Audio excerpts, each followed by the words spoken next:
ALTBAYS.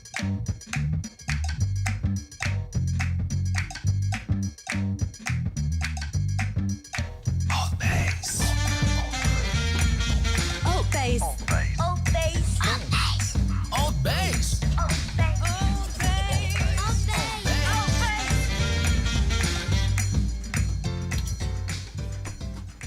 FN.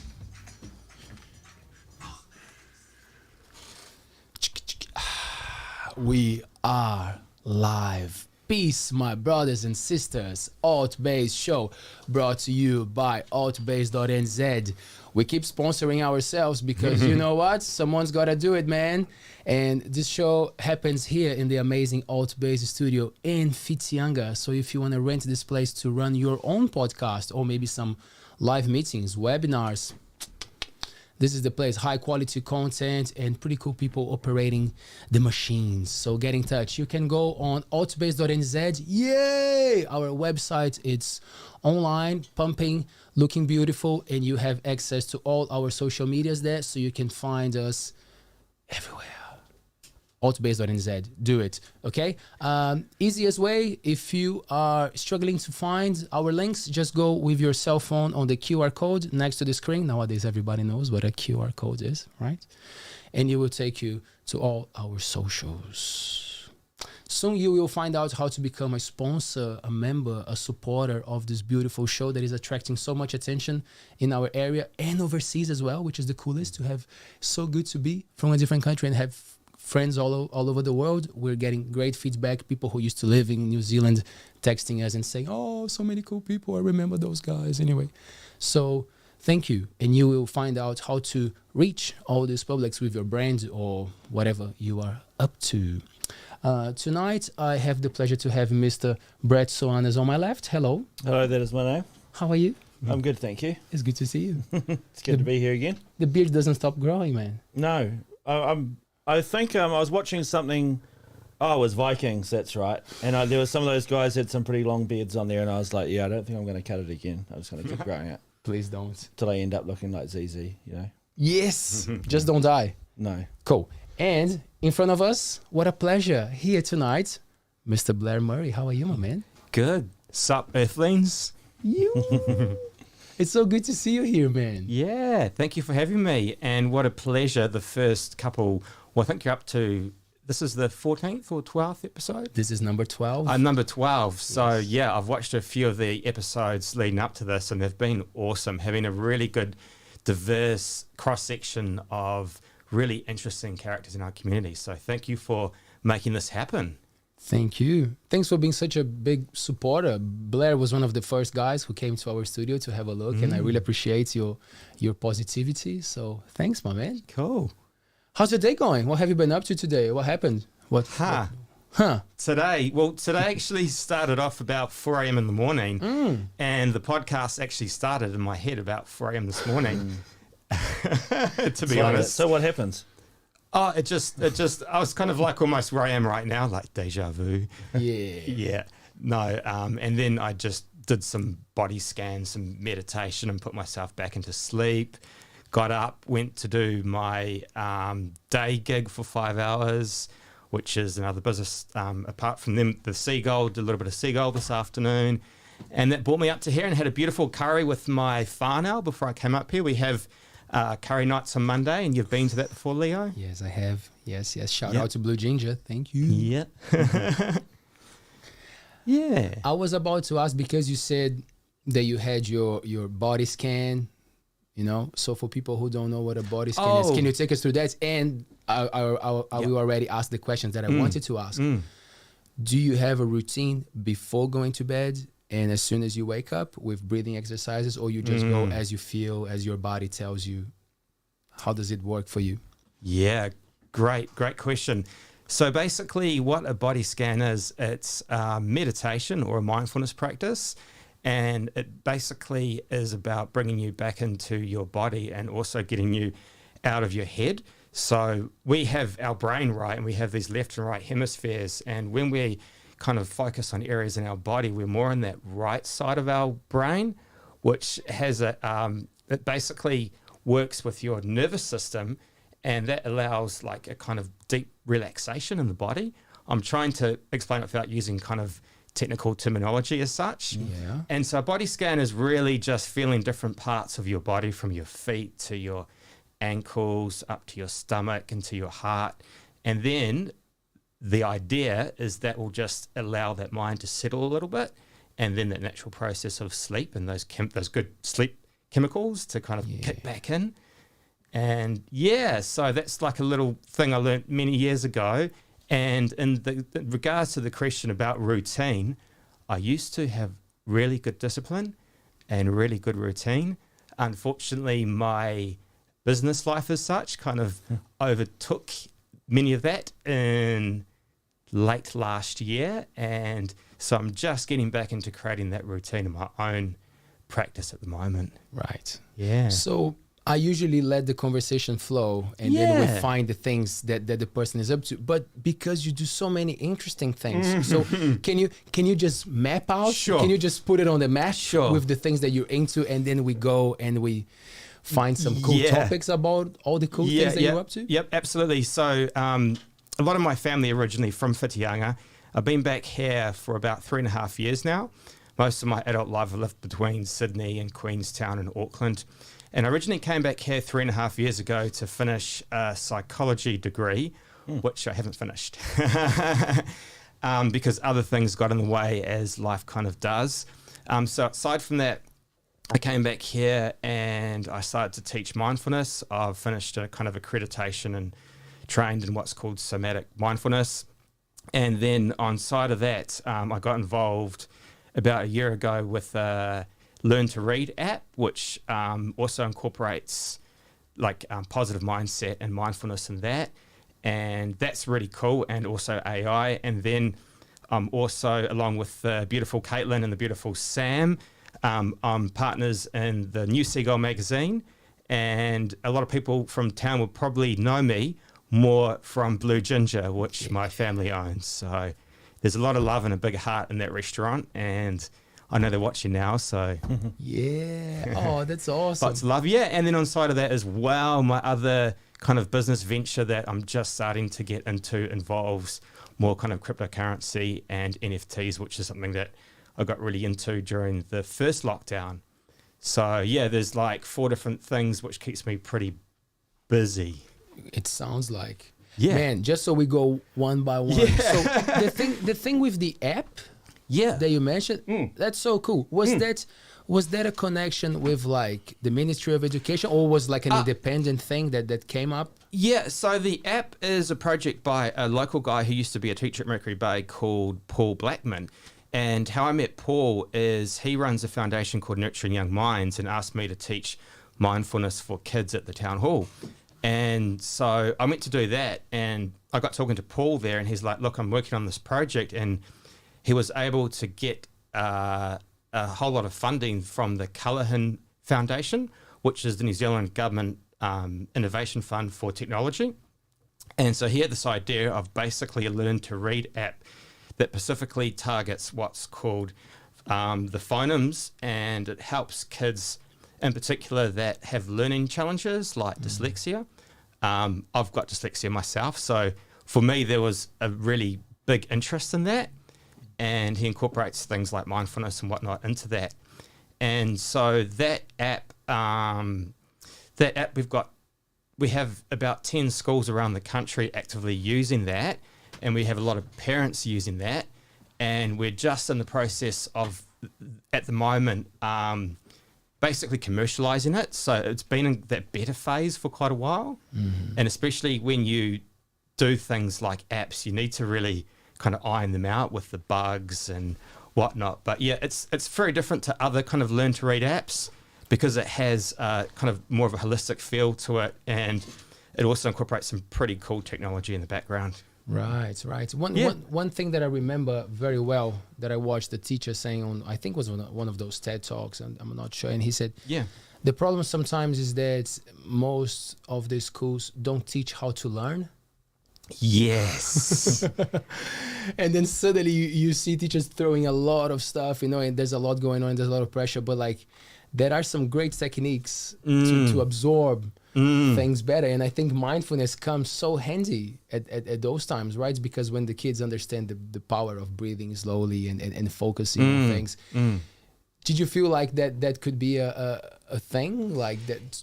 Yeah, well, the app itself, it starts off with a mindfulness lesson. And the whole reason behind that, it's to help with your impulse control, because the research will kind of tell you that, especially when you put a kid in front of a screen, the dopamine circuits in the brain, they just go like, Buddha, Buddha, Buddha, Buddha. And the kids are like, I want to touch that. I want to keep going. I want to go to A to B to C.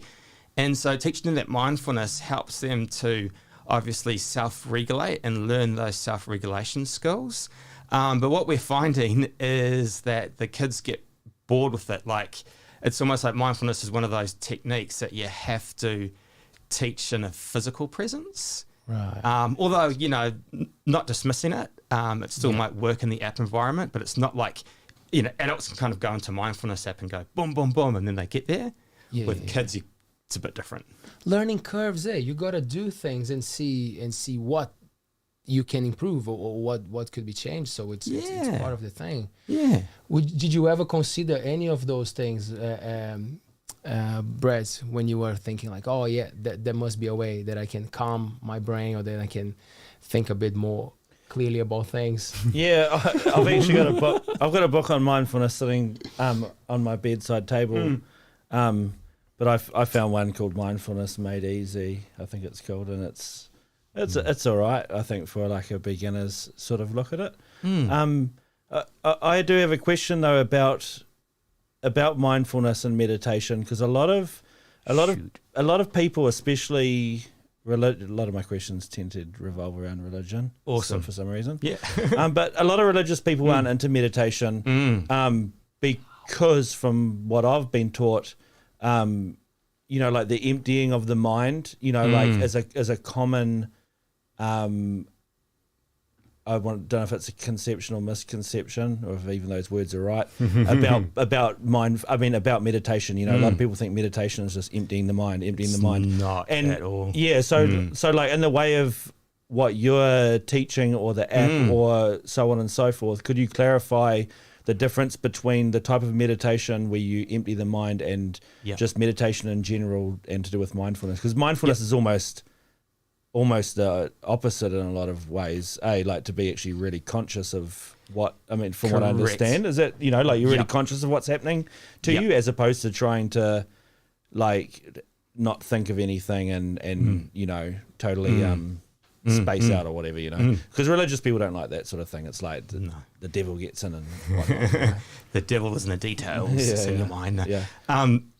Anyway, so to kind of answer that question, I think it's important to give a bit of background and a bit of brief about me. So outside of all that, I've had what's probably a 20-year practice now in Tibetan Buddhism, and I consider that to me to be like a vehicle. So I'm not the kind of dude that goes around and says, I'm a Buddhist and, I blah, blah, blah, blah, blah. Vehicle, the big vehicle or the little vehicle? Well, they have they actually call them different schools in Buddhism, like different vehicles. They actually use that terminology, vehicle. And to really answer your question with meditation, and this is from my understanding and my practice, and each, I guess, well, in the original kind of Indian language, which is Sanskrit, there's actually no word for spirituality and there's no word for science, right? And so where I'm coming with this is the whole mindfulness movement is very much based on the Western kind of scientific concepts.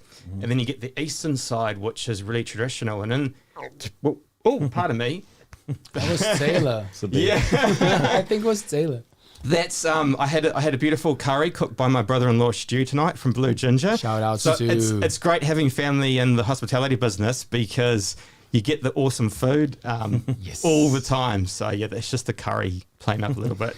Anyway, so back to the question. In traditional Buddhism, you have two types of meditation, and that is pretty much it. So you have what's called shamatha, which is concentration meditation. And you have vipassana, which is like wisdom and insight, and what you're talking about, like emptying the mind. And then, so mindfulness itself actually comes from a a teaching where there's 8 components in that. And so mindfulness is just one of these 8 components. And so mindfulness in itself is very much about, the way that the modern terminology and the modern way we use it is about presence and, watching your thoughts and kind of, being at one with your emotions. And so what traditionally happens with meditation is you have a process of like concentration, or you have a process of gaining attention, and you might use that to focus on your breath, or you could be focusing on your feet or an object, and then your mind kind of opens up. And so what a lot of people in different kind of religions misunderstand is that process of opening up the mind, which is the vipassana or the insight side of meditation. That's where people kind of have like realizations, and they, it's like self-therapy, right? And there's a great book on this actually, and people come to like self-realization and they go, oh, I was doing this all the time. Or for example, recently I came to realization and meditation about why I'm really bad with communication on phones, and sometimes it takes me ages to get back to people, and I kind of related it back to an event as a kid. And then I was like, oh, so that's where that came from. And that's that process. So your brain in the background will kind of like naturally figure it out. So does that kind of make sense? And so then with religion, and don't get me wrong, because I've also studied a lot of Christianity, and I've actually studied a lot of different religions over the time, and I find it all kind of interfits. Yeah. But they get a lot of different people misunderstand meditation, because they think it's some kind of supernatural thing, or like the emptying of the mind. Your mind is actually always active, right? There's always movement going on in your thoughts and everything in life. And so what you're really doing is watching that, and then allowing for that process of shamatha or concentration. You're allowing that emptiness to kind of get to a point where you then just open back up, and then you realize things like the interconnection of all life, blah, blah, blah. So, man, we've started off really deep. No, that's good though. Hey, that's good. Yeah, because a lot of people shy away from that, and like having your app based on that. I want if there is any not based on that. Yeah, sorry, no, yeah. Sorry, let me rephrase that. Having mindfulness involved in your app. Yeah. I haven't looked at the app. Sorry, that's okay. I only found out about it like 20 now. minutes ago. But I think it's important for people to hear that if they do happen to be religious, which a lot of people are, that they don't see the word mindfulness or meditation and automatically go, hey, hang on, that's not something I'm into, So be good that they can, even religious people can use. Yep. It's religious friendly. Well, it is, and that's the other thing we did with it, because it's all based on evidence-based science, is we've actually allowed, like, kids can skip that mindfulness if they need to. Right. And a lot of kids just doesn't work, so they just skip it. Do you have a religious background as a child? Yeah. I was brought up in a Catholic family, and then I think everyone is. Yeah. Catholic school didn't really gel with me. School too much, and I had a few questions, and people wouldn't answer those questions for me. So. Because Buddhism is actually not a religion, right? Or is it? No, right? No. We got to go to the basics, because it's one of those simple questions, but I see that a lot of people get stuck there. Yeah. Thinking that Buddhism is a cult, is a religion, is a thing. So it's good to explain that, to make that clear. It's a how would you describe how was it for you? Maybe by telling your experience, you can clarify that. Like you were not an active Christian, you were not going like practicing the thing, and then something else came up in life, and you were like, okay, there are other options here. Yeah. Well, what it actually was for me when I was 17, I went to see the Dalai Lama in Eden Park, and he talked about it as the science of the mind. And I've always loved science. I wanted to be a marine biologist when I was a kid, but I just didn't have good enough grades to get there for university. And so I really like that concept. I've always loved science, and looking at it as a science of the mind. And you're basically using Buddhism is really, it's about looking at the way you think, and every aspect of your life. But you use the mind as, I guess, the instrument. Yeah. So there's no religion in it, and a lot of the elements in it can be misinterpreted as religious. And I think what's happened with a lot of culture that's been brought into it has been muddled up with religion. And for example, a lot of the Tibetan stuff, I find big similarities with that as in the Catholic faith. So there's certain things in a good way. Yeah, I think it points to the fact that it's all universal. Right. The basic principles are all universal. How the thing with Dalai Lama happened? How was that? Did you already know about him, or someone came to you and said, "Hey, Dalai Lama is coming"? How was that? How was that experience when you were 17? Yeah, it really changed my life. So I actually brought my mum along with me, because being a 17-year-old dude from a at that time I was at a very sporting based school in Auckland, and I had nobody else to kind of talk to about this, and so I just dragged mum along. And it was probably the first time in my life, growing up, and I didn't know at the time I had dyslexia, right? And so I was in the school system, and it was kind of failing me in a way, because I was getting really frustrated. So I had a lot of anxiety, and I was that kind of kid that would either get an A or an E. There's the kind of no in between with me. And so I really wanted to learn more about, how do I control this anxiety? So someone said, try meditation. And at that time it was real super foreign. I mean, I'm in my 40s now. So at the time it was like, that's like kind of almost weird. And so mum agreed to go along with me. And the Dalai Lama, he just had this presence about him, right? And I couldn't explain it. They say that, eh? Yeah. And it literally made me cry. And it was like crying through joy, not through sadness. Yeah, beautiful. Yeah. Did you have music in your life from an early age? Was there anything that was present for you? Did you have any connection with music, playing music? Yeah, I did. So I played the double bass and the cello at school, and I didn't really enjoy playing the cello. I really appreciate it as an instrument now, but it was a bit nerdy for me, I think, at school. Right. Yeah. So you didn't take that further. No. But yeah, music was a massive part of my life, and that was a good outlet to kind of process. I asked because for me, when I went to one of those, how do you call it? When you sing the mantras? The kind of kirtans. Yeah, right, the kirtans. Or mantras, or whatever you want to call them. That was interesting for me. That really guided me through an interesting path of trying to pay more attention to what was happening and help with my breathing. So that's why I asked, because I don't know if it's because I'm into music anyway, but music really helped with the flow of those things for me. So that's why it doesn't even pick up that much. That's the thing for us. Oh, good. Yeah, the live stream people will be like, why is he looking at the microphone all the time? What's happening here? Yeah. But now I'm fascinated about like how people get into those things, like what's the story that guides them through these discoveries in life. Because it should be something so basic that we should all be in touch with. Yeah. But there's so many other things that society puts in the front. And then you have to discover this at some stage in life. And I'm like, why? It should be introduced to us at an early age. So that's why I'm kind of like digging a little bit to see where you... And then, you get all these beautiful things that you told us, the Buddhism, but you also went hard on technology. Yes. You were like, okay, let's see, Just like the Dalai Lama. He loves technology too, and that, when I was writing the description, I was thinking about this.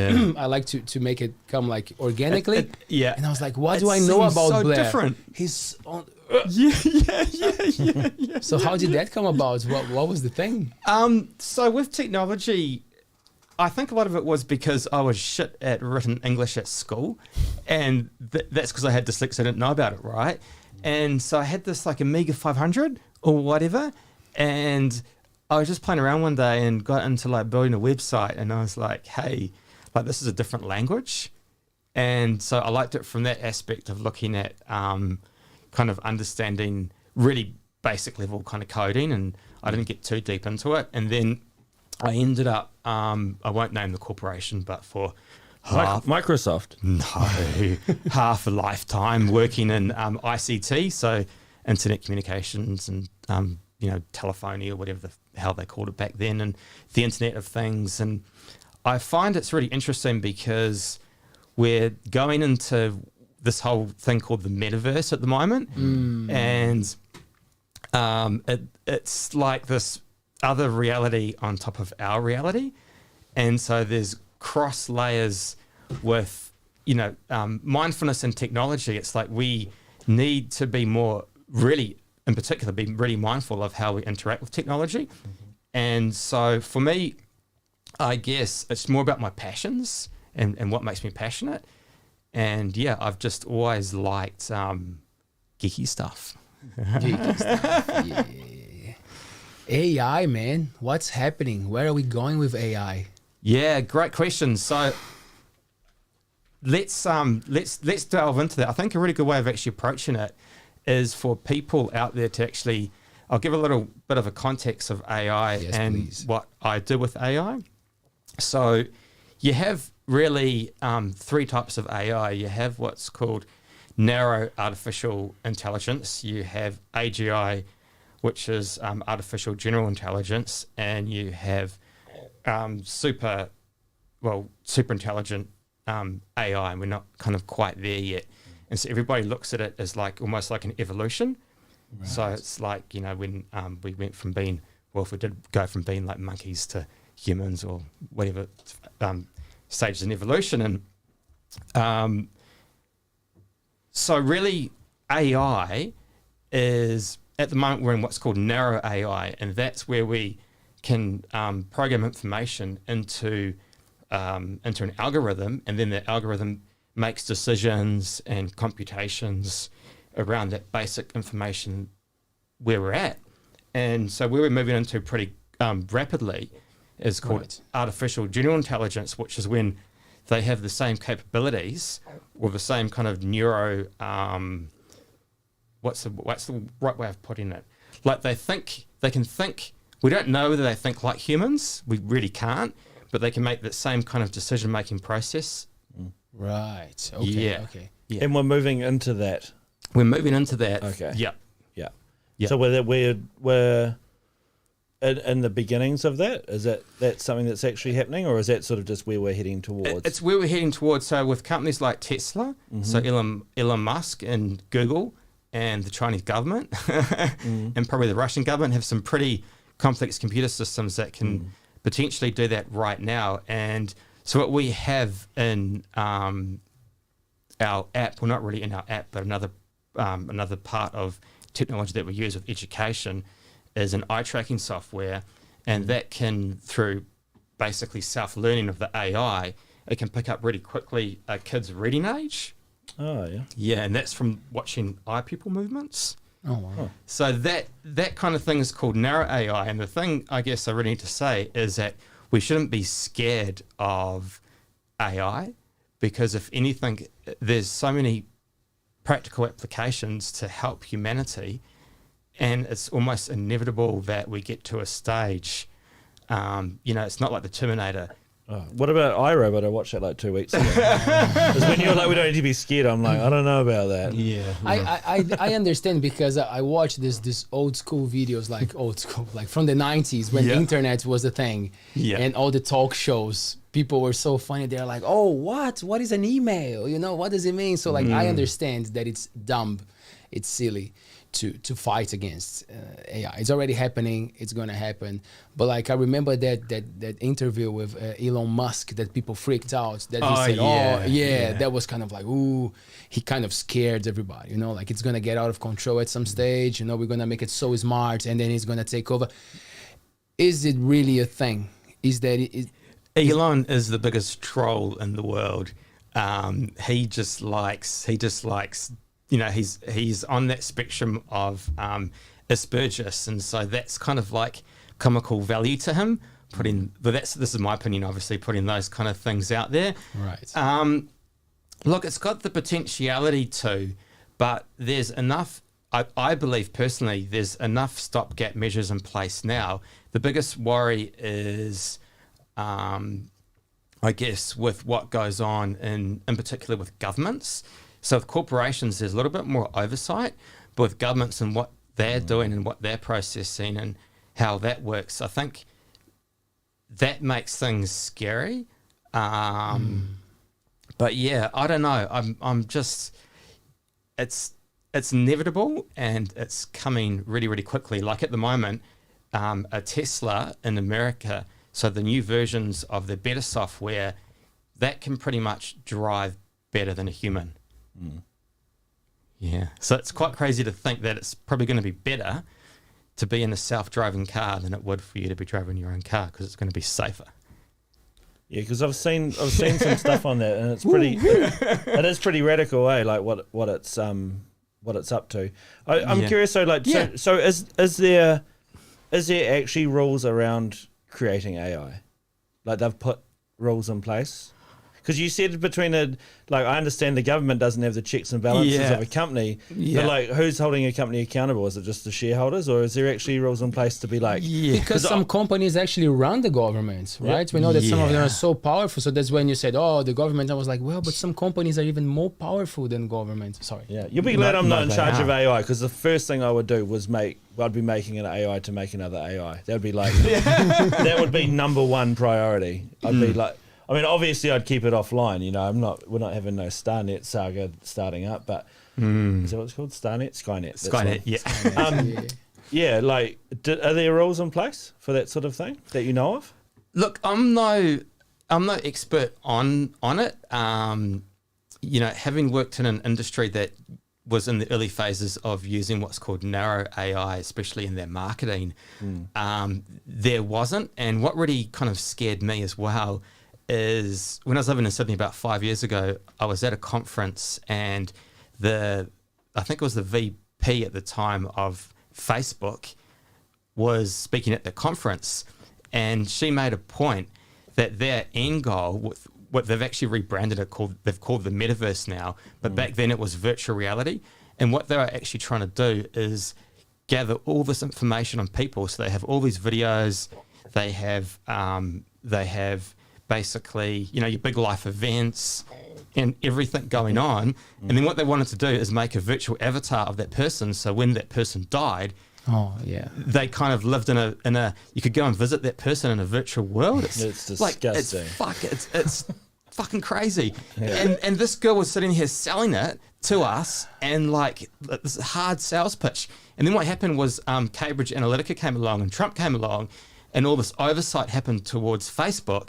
And then Facebook rescaled it back, and everyone's like, oh, you know, they're not going to do anything like this again. But he's trying again now with the metaverse, because it's all about the information, how they control it. Yeah. An interesting thing on what you said, though, because you said disgusting. That's crazy. However, death's a part of the journey, man. You don't want to postpone that. I didn't say that not postpone it, but like push it out. I know. I didn't say that I agree or disagree. I just wanted to bring something new to the table, which is I just saw recently that now that you can create videos and audios of people who have passed, you know, like any of us, you can manipulate any of us right now, you know, and make us talk whatever the person wants us to talk, you know. So I was watching this video. The guy was making new songs of Freddie Mercury. So he's got the voice, and he's got all his discography, everything that he has written that is accessible, and they are going to create new content. And they were asking musicians what they think about this, you know, like this thing of like, well, you might not be here, but there will still be things coming with your name, you know. And I was going a little bit beyond of that. I was like, well, is it a new thing? Is it going to be like a normal thing for us to accept that death is just one thing, and then there's a whole, you know, like computer life, or like a, you know, an artificial life after that? Well, that would be you though, wouldn't it? Like that would just, like, if you go back, I'm not a big into philosophy, right? But well, I mean, I enjoy it, but it's too complex for me. But from what I understand though, like I think therefore I am, right? That's Descartes. Yeah, that's where you can go right back to the core of like what a person is or whatever, you know, like or what a being is. So if you did say, for example, like transfer your consciousness to a computer, like would that not be you then? Like, you know, what do you think? Yeah, what do you think? Well, Would you buy the CD from the artists that have passed and wrote this new 12 songs? I wouldn't. Nah. You wouldn't. Well, so, sure? Only 'cause I What don't if it's buy- a great only 'cause I song? don't buy music. Yeah, I don't know, man. Like, it's kind of hard because I was thinking that just the other day with a clone, right? So you like cloned a person, then like is that your twin or is that yourself, or like could it was Resident Evil I was watching, and like like the last person dies and there's another clone and then they become that person, and it's like, who is the person now? Like there's so many, because it's obviously not the body. And then it's kind of not the mind in a lot of ways because of that, because they've got all the memories of the other person, like when they're cloned and stuff. I mean, I know that's not realistic probably, but it did make me sort of go, oh, where does this sort of like stop and start, like the boundary of like your person, like. Yeah. So I don't know, man. Like, Ooh. I wouldn't sign up to it. I think death's part of the game, man. Like, I agree. Yeah. I agree. But the interesting thing, even saying that, is if I overlay it, and I'm going to explain a really cool thing out of Buddhist philosophy. And the thing about Buddhist philosophy as well is, I'm not trying to sell anything. And one of the biggest things is you always test it. So they're really big into, you never take what someone says as gospel and you put it to your own experience. But talking about all this, and we're going deep really early here. Yeah, Mondays. And interrelating it to copies of a copy of a person is, if we look at reincarnation, right? And what Buddhist philosophy says about that is that the consciousness, right? We think of consciousness as the brain or as the body or whatever you want, but they look at consciousness as kind of 8 different factors, and they include all the sense organs. And then another consciousness on top of that called alaya consciousness, and that's information. So when you pass away, you're, Leo's gone, Leo's dead, but there's this trace element or the seed of the essence of what makes Leo. Would that be like the soul, or? Yes, I'm trying not to use that word, but That's fine. the soul. I'm just trying to make Buddhism more accessible to like people of other faiths, like, because you can, Absolutely. right? They Big can time. be cross genre. Big time. So, Cross genre, yeah. There's yeah, no much yeah. explanation for the soul yet, right? We don't know. Well, So it's this other level though. I wanted you to carry on going on. Yeah, please. Yes. yeah, cool. So I mean, Sorry, I threw you off your train of thought, didn't I? no, you're fine. No, it's just this beautiful curry I had is still Processing. processing, and it's given me What sort of curry was it? I was chicken. Yeah. Chicken. I'm not quite sure. Some kind of Fijian curry. It's delicious anyway. So what happens with that process of reincarnation and going back to the copies of the self is that the self, well, there is no self, right? So what we are right now and what we're going through, and it's very much like if we tried to copy ourselves, we have our personality and we have all this information that's stored from our experiences, and maybe that's stored in the brain, maybe that's stored in the heart, maybe that's stored in the feet. Science doesn't really know. Wow. Science has got no, current Western science has no core concept of consciousness apart from the fact that they know it's a process that happens in the brain, but they don't know where it comes from, where it goes. And so Buddhism kind of has this thing whereby there's all these types of consciousness that makes up your experience. And one of those is this alaya consciousness, which in other kind of spiritual terms is called Christianity heaven, or the Akashic records and other spiritual terminology. And so that's where all information kind of processes and goes. And so relating it back to the copy of yourself, you could technically have, there's no reason in my book you could say, well, if you have all these learnt experiences and we can map the brain and then you can map it into a copy of yourself, therefore it should be just like yourself. But the issue is, and this is where there's a big issue with AI as well, is we still don't really know what consciousness is apart from it being a process that takes place. Mm-hmm. Right. Yeah. Sorry if I've lost anybody out there. That's good. That's good. It's food for thought. Do you think we don't know, or you think that some people know and don't want the other ones to know? Ooh. because they Which will, meant like enlightenment or whatever. well, no, because like a lot of things, like I don't want to go to a completely different subject, but for example, the thing with like Area 51 and all those guys Yeah. who knows so much more about the space than us, Yeah. you know, and they just don't tell us, Yeah. you know. So I keep thinking like, how are we going so deep, so fast, so Yeah. so specific with AI and computing and all Yeah. these things? Like Yeah. some people surely know stuff that we don't have access. I agree. Yet. I agree. And you look at Indian cultures, not just Indian culture, but you look at, you know, any kind of spirituality that's been around for 3,000 to 5,000 years, and they've been explorers of the mind, and they have all this mapped out. That's the thing with Buddhism; it's all mapped out in their way of seeing the world. They can explain it all.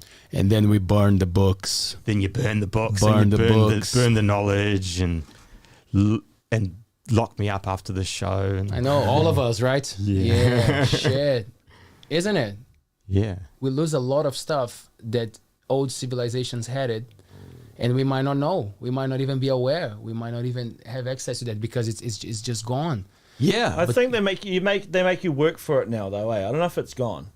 You know, like I've been sort of realizing this now that like you've got to sort of work for the answer. You know what I mean? Like you said that like Buddhism has like the well, you didn't say the answers, explanations. No. You said explanations. Yes. And but you sort of have to, you got to work at it, right? Like Christianity's got all the explanations as well, or answers as some might call them, but explanations of what it could be. And I've been doing a little bit of research into that sort of stuff lately, and like it is like a lot of it's true, like it's locked, but it's locked up in there. Like you need to read between the lines, yes. not just like, oh, this is it, and take it as face value, you know? Yeah. So I think a lot of the stuff where you say like it might be lost, it's like, is it lost or is it just hidden? You have to like, you've got to look for it, eh? You can't just like stumble upon it as I'm discovering. Yep. It's magical. It's almost like magical keys locked in the brain. One of my teachers first said, the more meditation you do, the less you need this, or the less you need, not the seagull, because the seagull is great, but the less you need information, because it all kind of comes out naturally. Like it's all there, epigenetics, you know, every single bit of information that we need is really already in us. We've just got to find it. And I think the more people realize that, and the more they realize that, you know, you can actually, you can be your own guide. But it's hard because of modern society and the amount of information that we have to process through cell phones, relationships, you know, deciding what we want to have for dinner. We're just kind of overloaded, and so we don't have that clarity that we used to, or that time aside to look at this kind of stuff. And for me, I don't think there's anything more important than the mind, than actually looking at the mind. It's just, you know, it's like some muscle. It's like going to the gym for me. And I know when I don't exercise that, and I don't spend time reflecting on my own mind, and I do a lot of retreat work as well. So I go and spend, you know, like a week or a couple of days up at a meditation center. And if I don't do that, it's like I won't say I flip out, but, you know, the anxiety comes back, and I'm not trying to use it as a way of like trying to avoid those things, because I gradually progress and work through those things. But yeah, I've lost my train of thought there. No, what was the that's original? right. No, I didn't even ask a question, I don't think. But I do want to ask. No, I've lost my train of thought now. Yeah, I have something. I have a connection here. I have a connection. No, damn it, I had a good. You go though. I might be able to think of it again. No. I'm just still like thinking so much about that first thing that made us laugh, which was you were talking about mindfulness, and then you took us to the technology development and everything. And then I was thinking here, are we going to have professionals soon helping us to go through this shift into a world that is all digital? Well, it is already happening, but like, is that a worry? Are there people focusing on the mental health of our population towards a world where AI runs the game, where meta will be the thing? Yeah. Do you see work in progress towards that? Is it something that we can predict, or we won't know until it happens? I think it's a bit of a quagmire. There's lots of potential for there's big. You're trying to read his note, eh? Yeah, I am. No, I think there's big potential there for people. Like, it's another form of psychology, right? That help people to understand the process and where we're going through. And we already live in a very decisive culture, right? And as much as possible, like, I understand how Facebook and I understand how Instagram works, and I frustrate some of my business partners sometimes because it's like I can put stuff on there and, I do the social media sometimes for Blue Ginger and then the Seagull, but I don't like being on there myself. Mm-hmm. I actually, because I can kind of see through the algorithms, right? And so that creates a lot of internal conflict in me. And then I see other people that are living in this, for someone in a city, it's going to be really hard to tell the difference between what's in the metaverse and what's in reality. And that's a pretty out there statement. People like us that live on this beautiful peninsula, we have this, nature that we can wake up to every morning and go and have a walk along the beach or go for a swim. And that takes us back into grounding and back into earth and back into the sensations of what it means to be human and be alive around us. And for a lot of people, they're just going to be holed up. It's like the Matrix. Yeah, that's right. So... Well, that goes back to your mindfulness. That goes back to your mindfulness, though, eh? Like, yeah, and actually being aware. I'm a bit of a fan of Alan Watts. And I love Alan Watts. And he talks about like the I don't know if I completely understand it, but this gist that I get about the fully automatic mode, where we live in that a lot, and people go. Like, you might only go minutes or hours, but I definitely can go days or weeks or months or even years without actually being aware. I'm just working in this, like, on this fully automatic mode where Brett's just doing his whatever thing, and not actually stopping and going, okay, well, am I even aware what I'm doing, because we do become just like passengers on the train, don't we, without being mindful, Absolutely. And we just end up waking up every day and repeating the same day from before. Like, when you really think about it, it's like this deja vu. We get up and do that and have the same breakfast and then go and do that. But as soon as you bring mindfulness or awareness into that, so a good way of looking at it is like mindfulness is presence and awareness, you could say, is recollection. Okay. Yep. That's one way of kind of looking at that, those two words. That's another conversation in itself. I was just processing it. Yeah. And so what you can do with that, right, is that if you are more mindful and you wake up in the morning, it's like you've got your bowl of muesli, you can actually sit there and, taste different sensations and enjoy that bowl of muesli, as opposed to just getting up and making that a repeated process from the day before. Mm-hmm. Yeah. And that would be awareness, that's what you're saying. That would be... without kind of going into too much philosophy. Yeah. Yeah. It's, you can kind of look at... like the awareness was the recollection. So mindfulness could be like the presence and the awareness could be the recollection. The original word for mindfulness in Sanskrit is called smrti, and that actually means memory, right? And so this whole concept of presence and mindfulness, it's just part of it. Mm-hmm. And so the biggest part in that is that idea of just recollecting and, having that understanding. And for example, my life being dyslexic, although I try and avoid using, labels too much, I learnt mindfulness because I used to get really frustrated at why I couldn't spell certain words or I couldn't do certain things that other people could find really easy. And so what mindfulness helped me understand is the space that I have to be writing something and say, okay, I've spelt that name wrong, and that's just the way my brain processes it. So then I laugh about it now, as opposed to when I was 17. Judgmental. I would get really judgmental and upset about it. Because that memory and whatever is just a preparation for the future, though, eh? That's what we remember for, to be able to take away that anxiety of the future, because we remember it didn't end up so bad last time, eh? Like when you spelled something wrong. Big time. Turns out it wasn't the end of the world. So hey, enjoy the muesli, man, in the morning. Hell like yeah. It was your last one. I don't have breakfast. Neither do I. Oh, hey, look at us. Have coffee in the The morning. no breakfast team. So yeah. talking about your last muesli, can you talk a little bit about Shane Warne, who passed 3 days ago, and apparently there's a story of someone partying with Shane, and someone brought that up, man. And I think now you're gonna have to tell us a little bit about it, man. Far out, really? If you want to. No, I can. I can. I definitely can bring that up. So cricket legend, right? Just so the people who don't know about Shane. yeah. At that time, he was going out with Liz Hurley, and I was living in Sydney.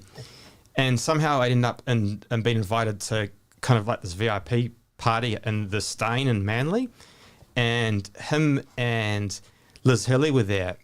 And it was one of those parties you used to be able to go to certain parties in Sydney and like no cell phones, you know, all pretty hush hush. And he was there, and we got talking to him because at the time there was a connection because my brother was managing him. My brother wasn't with me. Or was he? He could have been actually. He was. He used to do business dealings with some other people in the Australian cricket team. So there was a kind of connection, and I just got talking to him, and we ended up having all nighter. And he came across like it's really sad to see him pass away because he was a lionheart. He was really brave, and I think a lot of people mistook his Australian arrogance as that, and what he was really about was just being really passionate, and he was definitely one of the best, I guess, modern sports people of our time. So you're into cricket big time, from what we can tell. I love cricket. Yes. Yeah. Do you play it? Do you also play it, or you watch? No, I haven't played since school. Yeah. So now we have to go to the party mode. Yeah. Because we were talking about Sydney. I've been waiting for this moment for 12 shows. Let's talk about the parties, man. Yeah, man. You had a good life in Australia, right? You had some fun there. Yeah, I did. I've had a pretty fun life in general. Yeah, when I think about it. Sydney. You are having it still, Well, right? I still Fantastic. am. I still am. You're not a computer in front of us. You're not a hologram, right? You're making me confused now. Yeah. God damn. Do you know what? You know the Lex Freeman podcast. I knew someone was going to bring him up. Great. I love him. Great show. He had Mark Zuckerberg from Facebook on there. I watched that. Yep, and he gave Mark Zuckerberg the Google test to make sure that you're not a robot. That's right. Right at the start, eh? Yeah, That's right. Yeah. But no, so my Sydney life, I've had 2 lives, well, 3 lives in this one life, and Sydney and Queenstown, and in Queenstown I used to work for AJ Hackett and throw people off a bridge for a living, and there was a lot of partying involved in those days. And then Sydney was probably a stage in my life where I was a bit more, I was into a long-term relationship then, and I was kind of planning for my future a bit more there and trying to work my way up a corporate ladder. But yeah, when the opportunity arose and you got to party with people like Shane Warne, you'd never say no. And yeah, it was one of those moments I really, really hold dear. And you just meet those people, and you only need one night with them to understand what they're trying to bring into the world and that passion that they have. And it's really unique. Yeah. Right. And they all seem to die really early. Of it's heart like, attacks. well, Too fast. too fast. I think they go too fast. Too fast. Yeah, like you look at Kurt Cobain or all these people that have their unique gifts that they bring into the world, and they kind of bring it in and then they go really quickly. Is that a mindset thing, you reckon? Is it something that it just clicks for some people, and then you get into that mode of like do it, and you don't even think too much about the consequences? Yeah, potentially, and I think and I think someone like Shane Warne, I mean, he pushed it at all ends, right? He was like non-stop, go, and he parties as well as he plays cricket. Right. which is Sure he does. Okay. which is pretty intense. Yeah. Well, they reckon your heart, that your heart beats, I can't remember however many times it is in a lifetime. And like the smaller animals, their heart beats way, way quicker and they live shorter. And the bigger animals, their heart beats slower and they live for longer, you know, because it's like 1 billion heartbeats or something like that, or whatever it happens to be. And I'm sure Shane Warne's was like rapidly beating. It's pretty fast. You know what I mean? Like if you're Yeah. partying and you're a sportsman and whatever, like maybe you're just chewing through it, burning it at both ends kind of styles. I think a lot of not just Shane Warne though, but like the other guys as well, you know, they live in like you say, a fast-paced life, and it's True. maybe you run out of heartbeats too soon. I don't know. Gotta pay attention to that, man. I think, RIP. I don't know. For me, Blair, I think we can connect a little bit there. I grew up in São Paulo, big city, you know, a lot going on, a lot of noise pollution, all sorts of parties and different people and different groups.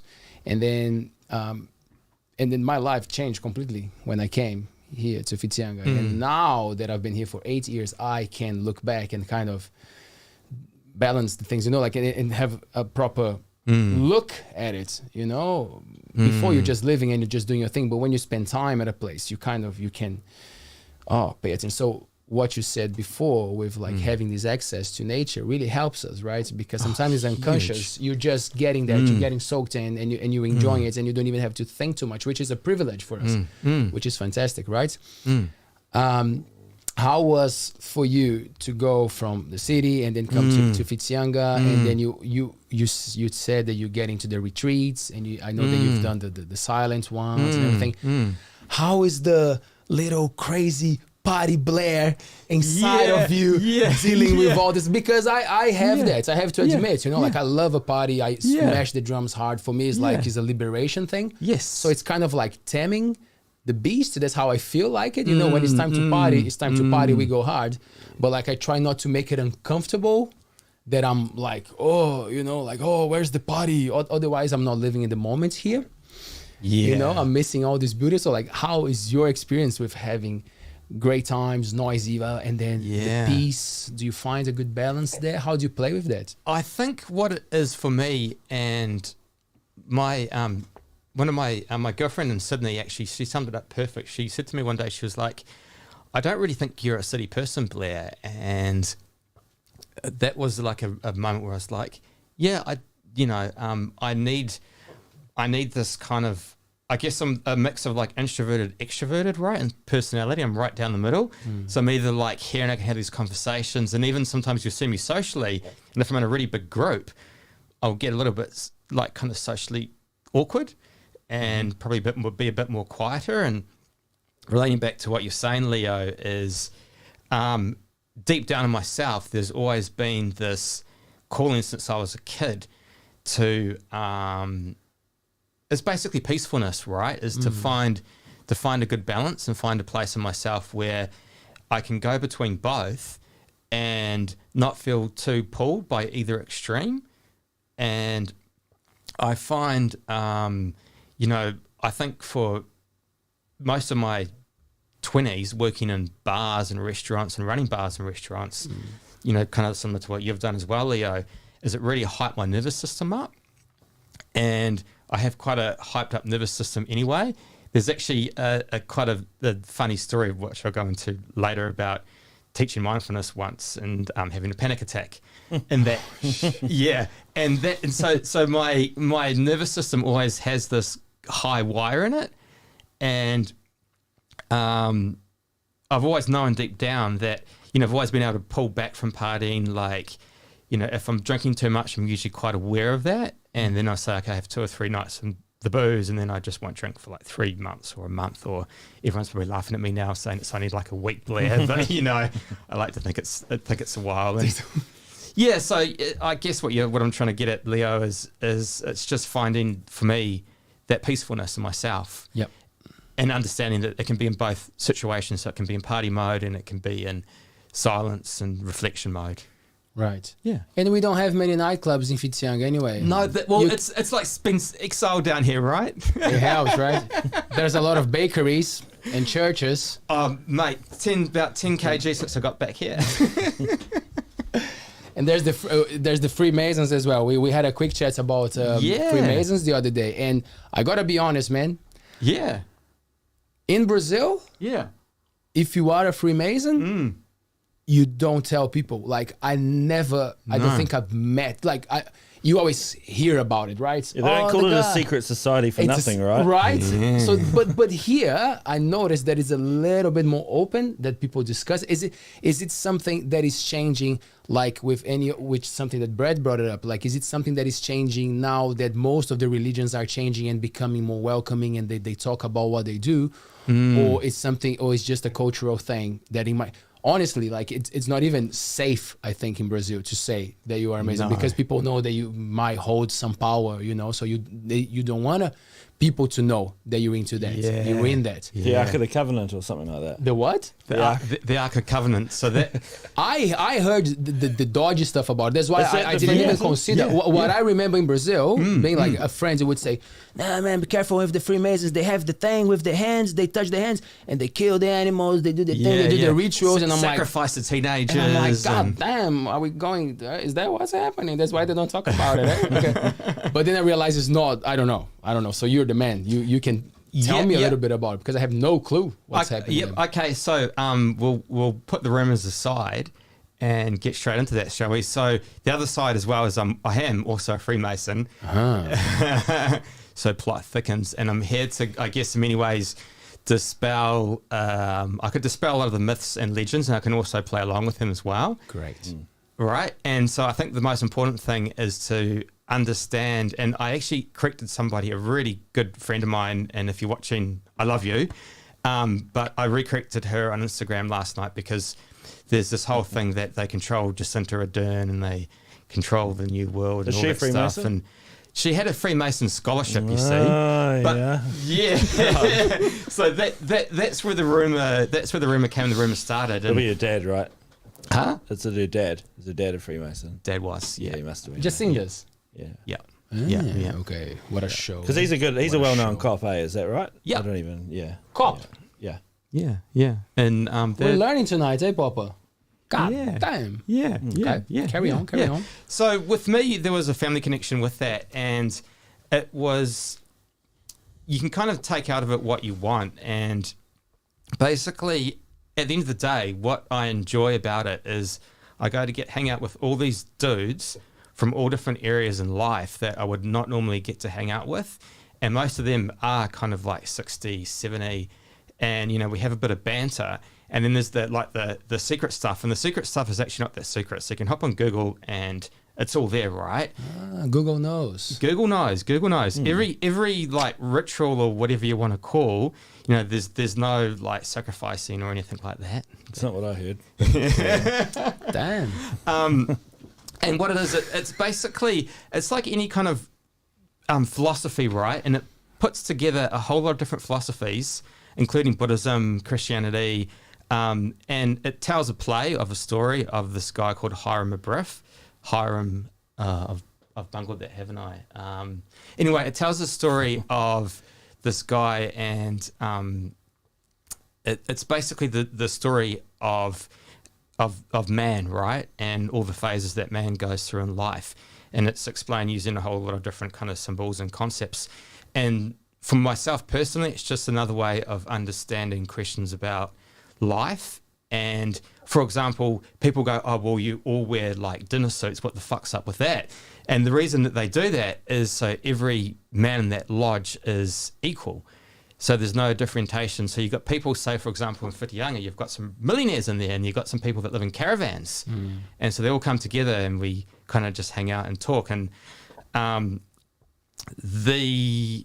interrupt me as well if I just keep blabbing on. But What do you super talk about? interesting. What do you talk about? Is there like an agenda? Do you follow a book to talk about things? yeah, look, it takes teachings out of the Old Testament, life teachings, but the things that are not allowed to be spoken about, and this is where there's no conspiracy theory in it, because you can't speak about politics, you can't speak about religion, right?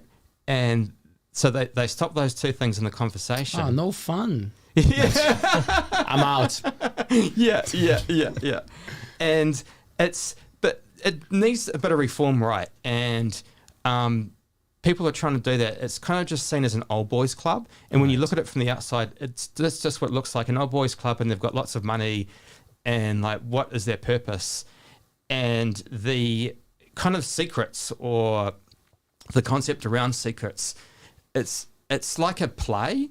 And so you go into that lodge and you reenact what went on with, say, the Knights Templar, or, you reenact like these scenes out of these fictional characters, right?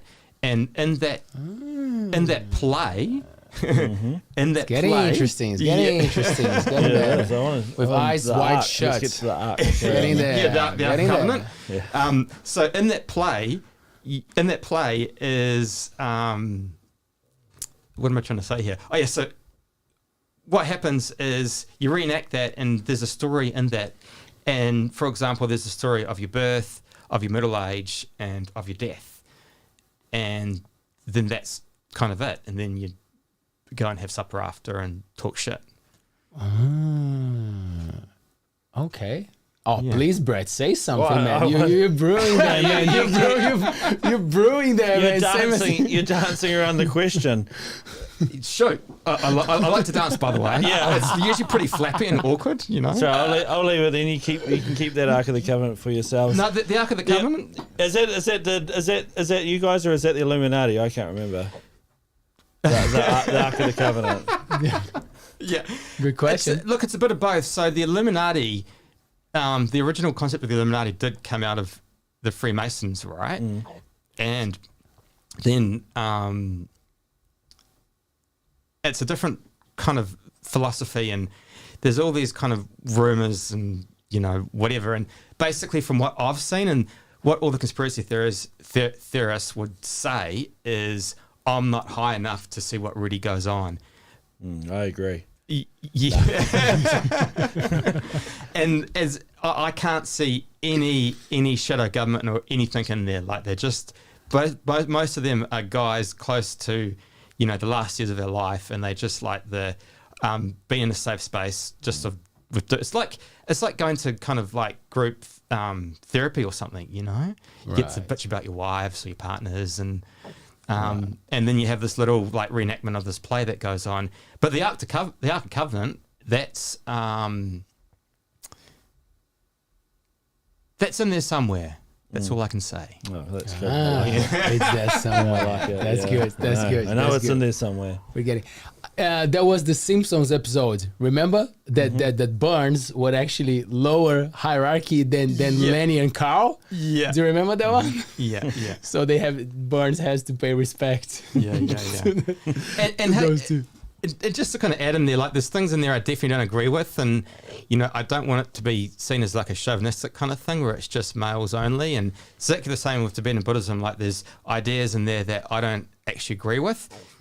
But for me, I'm a knowledge seeker, so I'll take on whatever I can, and then I'll figure it out. And I like finding comparisons. So with Freemasonry, you get to learn about Hinduism, Buddhism, Judaism, Christianity, and it's brought together in a way through these plays or teachings that, kind of like really help you to understand life.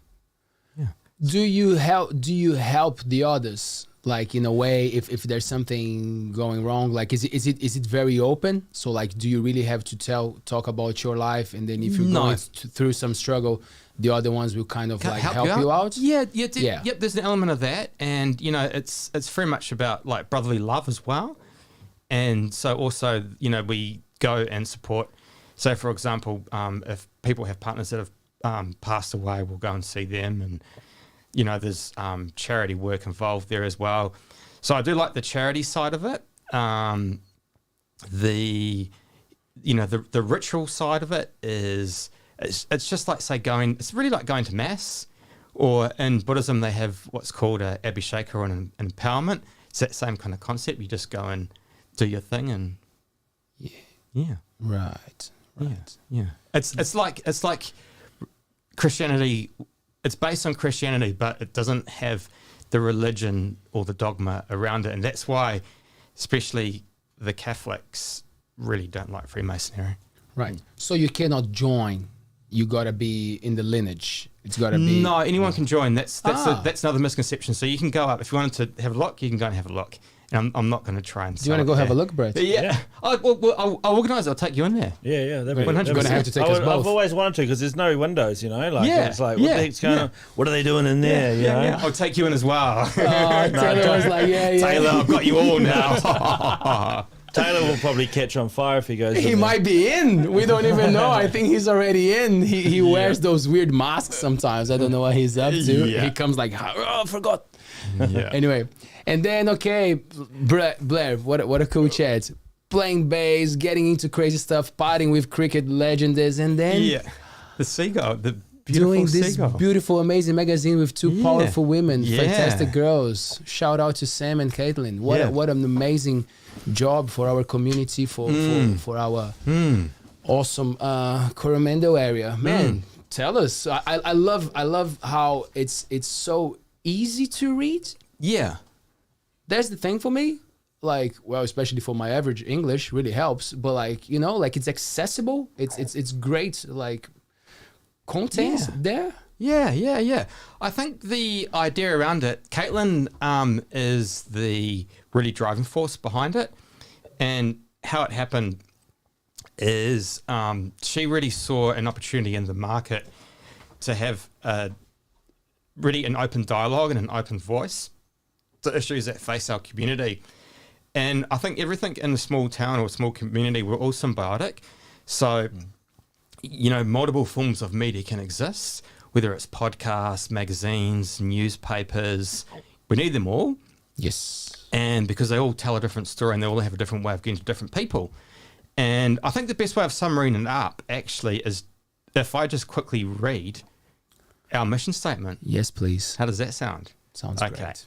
So, welcome to the Seagull, a place to gather and grow, a place to throw ideas around and learn, a place of expansion, a place to be bold, a place for inclusivity and active deconstruction of what it means to be print media. In the community, to be a unique voice and a diverse voice, bringing light to the issues that you're about, sharing the stories that have moved and changed us, and trying to have a little fun in between. Our favourite motto, if you didn't know how it was done, how would you do it? Try it for yourself. Here to be bold, to be beautiful, and to be expansive. Because as we grow, so do you. And that is our vision and our goal. We will not be for everyone, and that's okay. We are here to inspire the dreamers, the doers, the changes, the change makers, and remind them that we are not alone in this community. You will pick us up in the anticipation of wonder in what you might learn and where you might be fast-tracked in growth, because we know that you are open to growth, you are open to expanding your mind, you're open to change, even when it's scary. Let's redefine what it means to be print media, what it means to be a community magazine, you and us together. Woof, that's a long mission statement, but it was good. Yeah. Shout out and to Seagull. Yeah, and that's the whole point of it is like, you know, like the principle, like first principles, how you learn from first principles. And for us, none of us had any experience in the print media industry. So me and Sam and Caitlin had kind of deconstruct it and then rebuild it back up. But, you know, to make kind of clear, we want to be a voice for everyone. We just don't want to be a wellness magazine or just don't want to be associated as a green magazine or as a left magazine or a right magazine. And we want to try and make sure. You said a right magazine. I was just envisioning what that might look like. Oh, yeah, you know. Yeah. Well, I just think it's, you know, everything is so heavy. Such a heavy magazine to carry. Yeah. Of rules. So hard to read. Leo Sorry if you're can't right wing, it's read. perfectly fine. Yeah. I mean, like, you know, right-wing philosophy and or the right side. Shout out of to the argument. right-wing people out there. I love too. you all. I love you all. We're all good. I love you all. We're all community. That's it. And that's, I think, that's the most important thing, to be that voice. And some issues like this one will get to the core of things. Some issues will be lighthearted and have different kind of, monthly focus. And yeah, it's just to be able to have a unique voice in the community. It's got that sort of, even though it might be a tad on the large side for a zine, but it's like it's sort of got that sort of feel about it. You know, when you're reading through it, it's quite casual, Yeah. Usually casual until I opened up This one. and I was just like, whoa, what's going on in here? It's a beautiful issue. But it is. I think. It's Oh a shit! beautiful I think one. I think it's great what you guys have got into in this episode. No, as in this issue in particular. You know, talk about it. Yeah, definitely. So, you know, the wahine and celebrating the wahine and all that it brings into the community is super important. And one of the conversations we had when we first started this is we didn't really want to talk about some of those words like COVID and, you know, what's been going on. But also in saying that, we want all our contributing writers to be able to express their own voice and express their own views without much editing going on. And for example, in this issue, there's the focus on woman in business, and then there's also an article on here on mandates, and we kind of opened up that can of worms, and that's because one of our writers in the previous month as well had written a piece on COVID, and so we're like, well, we're kind of in this range now, and somebody contributed a really good written article, really well written article actually, and I think it's really important to have, as we said, like, you know, both sides. And so Absolutely. like 1 month you'd have a pro argument for, say, some issue, and the next month you might have an against article about something. And so this month just been Women's Month, and we find there's this really uncanny, almost synchronistic way that the articles that we kind of need for that month just turn up. And this month is definitely one of those cases, and we've got some really, really good, you know, contributing writers that come back all the time, like Lana Garland and Ross Liggins, and it's just it's a beautiful thing.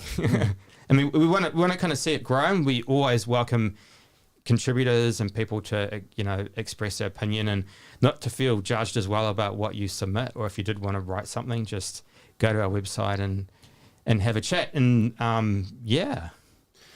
the focus on well-being, well-being, it's so important, man. Well, it's not really. I'm not saying that it's the thing, no. but I like how there's always an element of it, you know, because that's the thing. If you're at the cafe or whatever, wherever you are, that you grab a magazine. I love how you guys put it online, but usually online is someone who is keen to go and read, and that's the beauty of the printing. Prints, you know, like that. That's why I think it's never gonna die, because there's this beauty of going to a random place and picking up a random magazine there and reading. So I like how you guys always have a little bit of that, you know, like there's mental health, there's a bit of well-being, there's some cool tips. Was it something in the core? Was it always there, or it just kind of came natural? And one thing that, you know, me, Caitlin, and Sam are all quite into well-being ourselves, obviously, and we didn't want it to just be about that, because we want it to be, you know, an inclusive voice. And we just found that that's something that people were really interested in. So the first issue was for Mental Health Month, right? Yeah. And so that became a really big focus, and everybody loved that. And that was quite unintentional. That was a really, I noticed that one. I didn't realize that was your first issue, one. although my wife will be like, why did it sign the one before that? But like I found that one had really good interest, like really interesting reading in it. Yeah. And so there's just something that naturally kind of grew out that. And I think it's something that needs a lot more focus. definitely? And, you know, me, Caitlin, and Sam all have our own stories around that, which are quite powerful. And so I guess it naturally comes out. Women's Month, right? Which is fantastic. So it's so good that we have this beautiful opportunity to read real stories from our community. But we were also talking about the importance of men's mental health, you know, because the way that that's my take on the thing, you know, like I'm a feminist without a doubt, you know, like I'm always up for that, but I really think that a lot of the work has to be done with men, you know, because women becomes the victim of our fucked upness, of our mentality of thinking that we're on top of the game, everything, and we're not even reading the situations clearly, you know, with clarity. So in some countries, there's this thing of like, oh, be the macho, you know, be the alpha, and that we all know that triggers a lot of mental health issues for men. Big time. How do you feel about writing about those things, talking to men, and does it move you? Are you comfortable to do those talks, or you prefer writing? How does it come to you to bring those subjects up? Yeah, well, it's really relevant because next month we're going to have a little focus on men's mental health, and what really brought that about is just being aware through doing. I also, one thing I didn't mention as well, I was also part before COVID of like a resilience project at a couple of local schools, not in Whitianga, but further down the coast. Can you clarify what that is? Sorry. Oh, resilience. So it's basically tools like empathy, mindfulness, compassion, and working with kids to basically kids that were identified as, having anxiety or depression or from bad family backgrounds or whatever the reason. And so working with them on installing some of those concepts into their daily life. And what I found out doing that resilience project was there was quite a high male teen suicide rate in the Coromandel compared to the rest of the country. Now, I don't want to get my figures confused, and I have to be really careful here. I'm not quite sure what that is off the top of my head, and so that made me interested in digging a little bit deeper around that and bringing some awareness to that focus of mental health, especially in men, and my own life journey dealing with my own bouts of anxiety and depression, which I've only been quite forthcoming recently about talking about because I had one quite recently, and for me, it's this case where I, bit like Shane Warne, I probably go a bit too fast sometimes, and I have all this internal knowledge and information, and even though I've studied mindfulness and I've done all this practice, I'm still susceptible to kind of hitting brick walls myself. And so part of writing articles that I've got coming up about men's mental health is also, I guess, in a way, self-therapy. Like, it helps me to talk about my own journey, and I think that's what, as men, we really need to do. It's the way to heal, right? It's the way to heal. Yeah. Blair, I don't want to interrupt you, but this is important. This is important because, like, when you say, like, when you hit the wall or when you had an episode, can you describe what an episode would be? Because I think a lot of men don't even know that they are having a panic attack or they're struggling because you just see it as part of your life. Yeah. And then someone has to call you out and say, bro, I think that's a sign. Yeah. What are the signs? Yeah, big time. I think especially talking about men, the biggest signs are usually they start off with, becoming quite reclusive. So you switch back from people. I'm really bad, and I've got a close friend, or my sister as well, is really good at picking up on this. Like, I won't communicate. A lot of guys, and they're like, I'm okay, and I'm just going to sit here and drink my, I won't be stereotypical here, but drink my, Waikato or Lion Red or whatever. And mother's milk Waikato, mate. Yeah, I don't mind Waikato once in a while, actually. And that, you can tell because they're not talking about things, and then it just becomes this bottle up. So I think that shutting off from communication, and even though I'm a really open communicator, for example, when I'm not feeling good in myself, that's the first thing I do is I'll stop communicating. Yeah. Right. Yeah. Yeah. What is a panic attack? Great. That's an awesome question, especially because, a lot of girls talk about it quite openly, but a lot of guys, it's really, a lot of it's related to your breathing, okay? And what really happens in your nervous system and in your body. Once again, I'm no expert, like I haven't finished my psychology degree. You can talk about I'm talking from my own experience, so just put that disclaimer there. And thank you. Yeah. Everything in this podcast are my own opinions. That's right. Yeah. That's right, yeah. So in my own personal experience, and this is the first time I've ever talked about it publicly as well. Thank you. Is For me, what happens is you have the nerves first, and then you, to a degree, you lose control of your normal rhythm of breathing, and so you start breathing quite shallow, and going to, or just really kind of fast, almost like the hiccups. So that's what I'm doing now.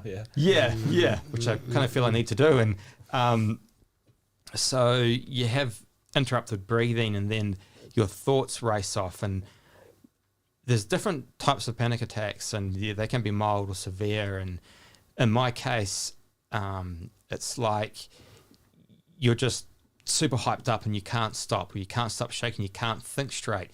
In that moment, you're not quite sure what's actually up or down or what's going on, and then it usually ends up in some kind of like release of emotion. And certain things can trigger them, like post-traumatic PSTD. I think I might have... PSTD. Yep. So that's a lot of people with that have panic attacks because they have a trigger event, and that just causes that reaction in your nervous system where you go into really flight, fight, or freeze. A lot of people don't know so much about that third option. The freeze. The freeze part of the fight of... Sorry, I don't mean to interrupt, No, but it's okay. because it's quite important for me in my journey. Yeah. I suppose you could say, like, I learned about that freeze part of it, and that's why I personally get like depressed, because that was me as a child growing up. I didn't have the fight or flight. I'd have like the more of the freeze or play dead. I won't say emotion, but response. Thank you. Yeah. So carry on though. I just wanted to make sure that people were aware that that third one is there, because you always learn about fight or flight at school, Yeah, you do. And yeah, so I mean, for an example, a perfect example of freeze for me is I just moved here from Sydney, and I got back here and I've just been on retreat, and I felt really super energized, and so I decided to start to teach mindfulness because I just finished my kind of teaching accreditation in Sydney for mindfulness. Yeah. And I had the first class here at Yoga Whitianga, and about 14 or 15 people turned up, and in Sydney I'd only really worked with 8 or 9 people in a class. Right. And there was, energetically, I was like, I don't know any of these people, and Big class. And I was sitting there having a panic attack at the start, and I knew because my breathing was really shallow and I'd frozen up. And so I had to just sit there for a few minutes. No one probably noticed, but it was like I was able to activate my toolkit to kind of calm my nervous system down and bring my breathing back in, and then eventually came through it. And I didn't tell anybody at that time, because I'm not going to be like, I'm here to teach you mindfulness and I'm having a panic attack in the middle of it. I do realize now I probably should have, because that's the perfect example of where you use mindfulness, right? And the most recent one I had is because I've been doing too much work, and everybody I know always says to me, just calm the fuck down, Blair. Like, you don't have to do so many projects, but that's just who I am. I like doing things. And I got myself a bit overwhelmed in December, and I had a series of like ones that would take me out for a whole day. And I think it's really important, as we're saying, to really talk about that, because for a lot of men, they, it's like some kind of shame, so they won't admit that they're having it, and really it's just natural. It's just your nervous system flipping out, and there's the information, the tools now to help you through that, and help you learn, help you become a better man and a better lover and a better person in society. And we got to understand that it's not about your status, It's not about your place in society, because in New Zealand you don't see many people struggling to get food, for example. Like it's not a thing. So you would say, why would you freak out? Like your life is okay, but then you realize that it's always with what you have in life, with whatever is happening in your life. You're going to struggle, and you're going to find peace in your own background, in your own thing, in what's happening. And then I wanted to just the reason why I'm saying that is because we live in a moment now that all the powerful men, all the men in charge are fucking lunatics. Fucking, It's because then, they're not in touch with their bodies, with themselves, No. and they are running the game, and they are ruining our life. Yeah. Because they're power tripping, right? So Yeah. so that for me, ego. it's a kind of it's a great example when I see that when we talk about mental health issues. I'm like, let's talk about our presidents and leaders. They should be the big examples, of like Yeah. of what not looking after yourself and your breathing, and yeah. they look sad, they look horrible. You look at the president in Brazil, he's like a monster, like you look like Putin, you look like the guy is like can he even operate? Like Is he sad. actually operating? Yeah. I know, right? Yeah. So that's the interesting thing for me. It doesn't matter where you are in life. You have to pay attention to those things, right? To yourself. Yeah, you do. And when I was working with kids at a school, I won't mention the school just because, there's sensitivities around people you work with. But with a lot of these young dudes, one thing I noticed was, and this is no disrespect at all on the mother, because they can't do anything about their situation, but they were in, they didn't have a father around. And you don't need a father. Like in this day and age, you don't need like a mother-father figure, but you do need to learn those skills, right? And so, a mother is really good at teaching. I'm trying not to bungle myself here.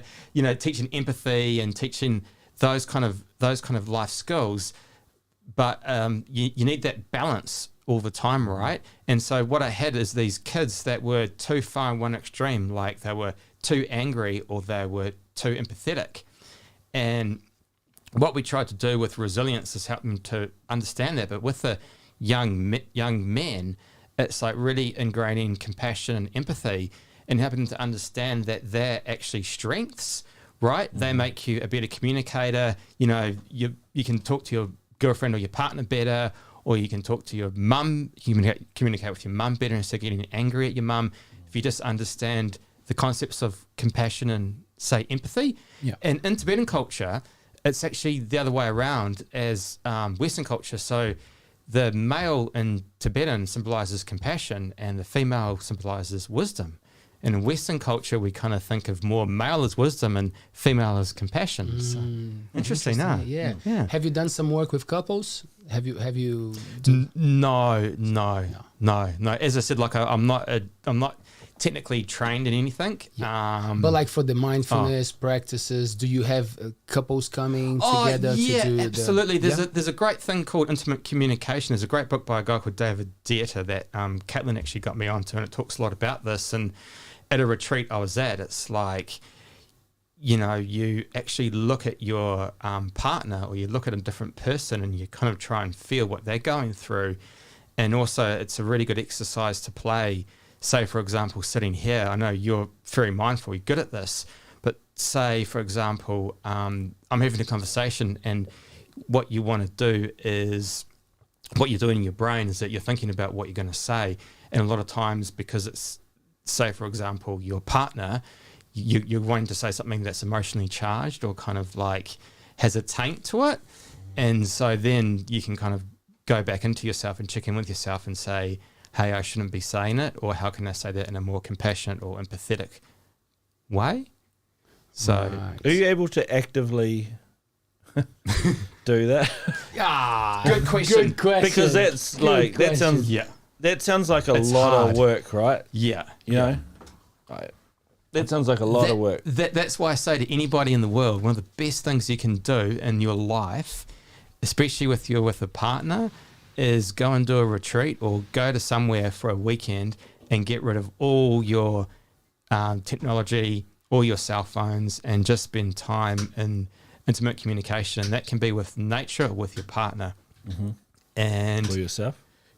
Or yourself, yeah. Because I've got something that I was taught sort of recently. Yeah. Once I was taught, I asked about it, right? So I asked about, say, meditation in response to like anxiety and depression. And so you talk a lot about it with your own like anxiety and whatever, you know. Do you think that the importance my man. Do you think the importance of recovery from the ailment should be more directed at like psychology, or like working with a psychologist or a counselor or whatever, to stop that problem at the root, so that we don't then have to be mindful to deal with it? Because I was like, well, I know, like I said to my psychologist, threw it out there, like I was like, what about like meditation? I know I should probably do that. And she was like that's great, like it works, but you sort of just keep putting a plaster per se on the problem. Would you agree with that? Or you don't agree with my wording there? I can see. No. Yeah? I agree with it. Yes and no. It's a bit of a tricky one, because the plaster of mindfulness helps, but as I said earlier on, alluded to, there's a whole lot of other things and other tools around it, and there needs to be a differentiation. There's a kind of like a muddling at the moment between mindfulness and meditation. So mindfulness can be a form of meditation, but it's not a form of meditation. And in the Buddhist way of living, you do meditation to achieve liberation, which is the end goal, which is freedom from afflictive states of suffering. Right? Mm-hmm. But so mindfulness is a good temporary plaster, and it can also make you more sensitive, right? And so there's other issues that revolve around it. So it's part of, it's part of a toolkit, and I'd recommend it a lot. Like if you're trying to use mindfulness, just not to be present, but if you're trying to use it to solve deep-seated issues, then definitely work with a counselor or work with somebody that knows their shit. In this town, there's some amazing counselors, both guys and girls, and there's some really cool alternative therapies. This town is just so rich in that aspect. It's amazing. And I've met most of them, and they're all just beautiful humans. And for my example, like people have said to me, "You've done so much meditation, Blair. Why do you still have anxiety?"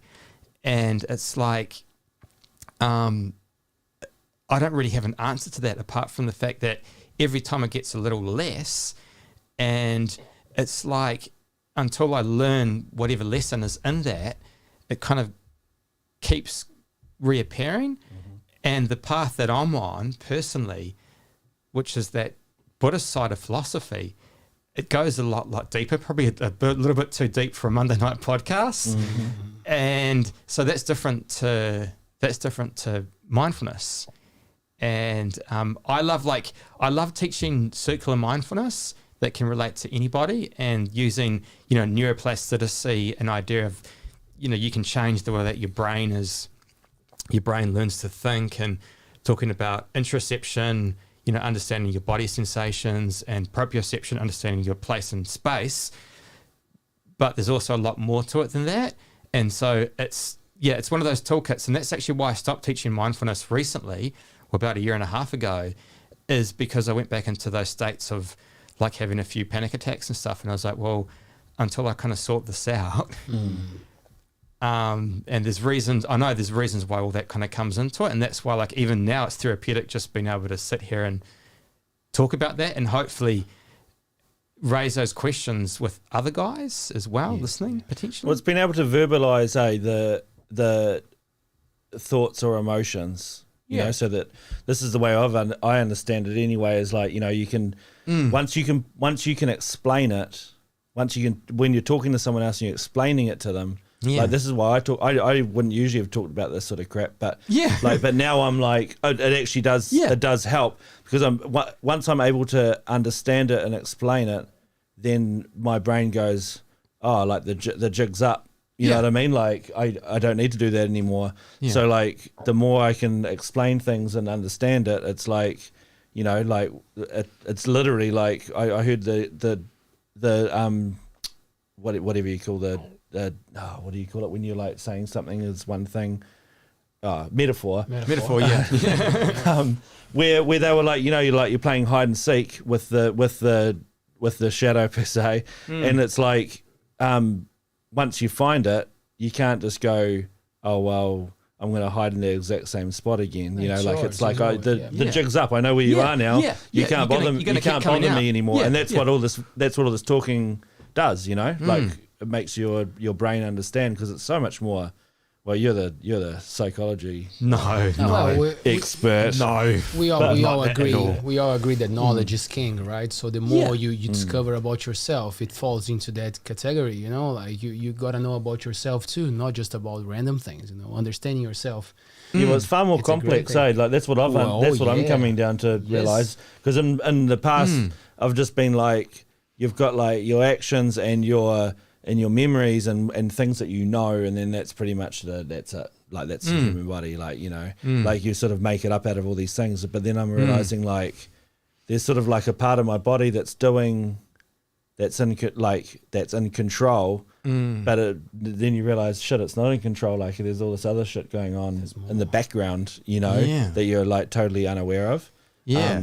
Which has been quite fascinating for me. I've been obsessing about it a lot lately. That's good to hear. I appreciate really I appreciate what you said about the counselors, the therapists. You know, like go and look for professionals to listen to you, especially because a lot of people like to throw at their partners or their children or whoever is working with them. You know, like and you're not helping. Maybe you're thinking that you're doing something good for you, but you're actually not, and you're just making the other person uncomfortable, because it's not everyone who is ready to take something that full on, right? So looking for a professional, it's not a shame. You shouldn't be ashamed of looking for someone to chat. Well, they're the doctor of the mind, right? Like you don't, I mean, you get advice from someone with what to do with your sore arm or your sore leg or your sore tummy. But if you really want to fix the problem, you've got to go to someone who actually knows, eh? Like that's what I've discovered. I'm like, oh shit, there is it's funny to say a doctor of the mind, but like, you know what I mean? Like it's not, you're a doctor of the body and you got your mechanic for your car, and then the mind's just like, sweet as, just don't worry about that, Brett, just drink it away, you know, like they'll be back in 20 years. That's pretty much, you know, big with time. my experience. big time. And, you know, it's about, I think, the normalization of all that as well, and understanding, you know, like my dad, I love him to bits, but he would kind of like be the kind of dad that would be like, just get over it. And he was a very compassionate man, but he was also like, you know, just a bit, so, you know, and a lot of men are like that. They'll just be like, just get on with it, just build a bridge and move on. They're a harder generation probably too, eh? Yeah, and we're a different generation now, and we need to have those open dialogues and those open conversations.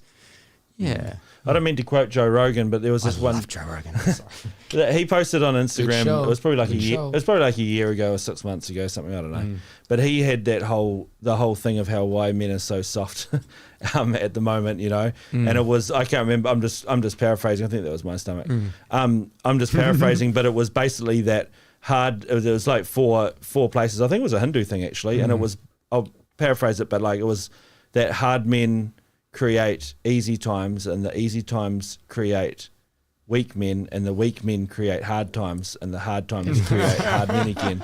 And So we are in the weak time we're definitely in the easy times, weak men, or we're approaching that anyway. Because when you go back 2 generations and look at like, you know, like your granddad in a war, for example, man, they don't build them like that. Yeah, but in the world that it is right now, you can say that there is struggle in different parts of the world. So probably we are in the easy time in New Zealand, maybe. Oh, for sure. There are some people out there who are in the tough time, and that's also. I'm part sure of they're in the tough cycle. times, but I'm sure that I shouldn't say I'm sure. I feel that their tough times are probably easier than they were Than what it 100 used to years be. ago. You know, like I can't imagine things have gotten worse over 100 years, unless you live in North Korea. Yeah, I don't know, man. We're They gonna were have pretty to. bad 100 years ago too. I'm not sure. We're gonna have to invite someone from there and see if they come to have a chat with us. Well, That would be amazing. I know, right?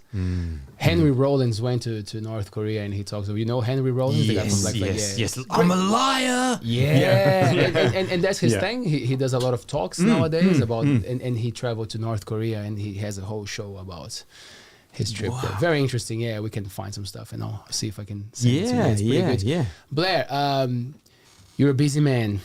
You don't even have time to sit down and hula and have a coffee with me because you're always running. I need to stop that. Yeah, have a coffee with me. I'm joking. Yeah. what Blair hasn't done yet in life that he wants to do? Oh, I love that question. I really, really, really love that question. There's two things I really want to do. One of them is going to do some humanitarian work. Mum's from Fiji, so I want to go and spend some time back in Fiji doing humanitarian work. And the second one is I want to go and live. I did have a green card. I'd spent some time in the United States of America, but I never got to go and spend any good time up in Alaska. And I want to go and spend some time in Alaska. And I think, yeah. Oh, pardon me. That stew, that curry, mate. I know you're watching right now. So I guess the whole thing with life and what I still want to do is more about travel. I really want to get back out into the world. Travel is one thing I really, really, really love. And I think we all miss it because we need travel to create different perspectives. Like we need to live in different countries and learn different cultures. Oh, yeah, for sure. As much as possible. And, I'm just really looking forward to being able to get back out in the world, whatever that looks like, if there's going to be a world. We might have to be in the metaverse.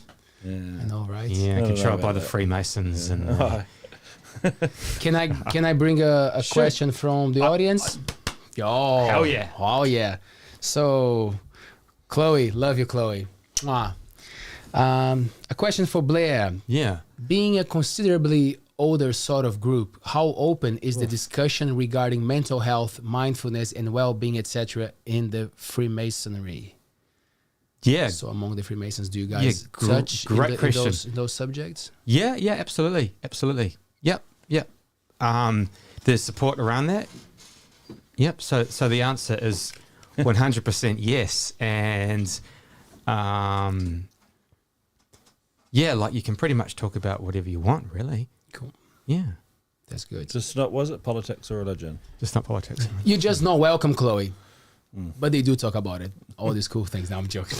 yeah. So Some of no them women, have like, women though, right? could you bring a partner or something like that, or not? It's just not a place look, for if there's interest, absolutely. That's cool. Just That's cool. Chloe. Let's do it, Chloe. Depending what Chloe you are.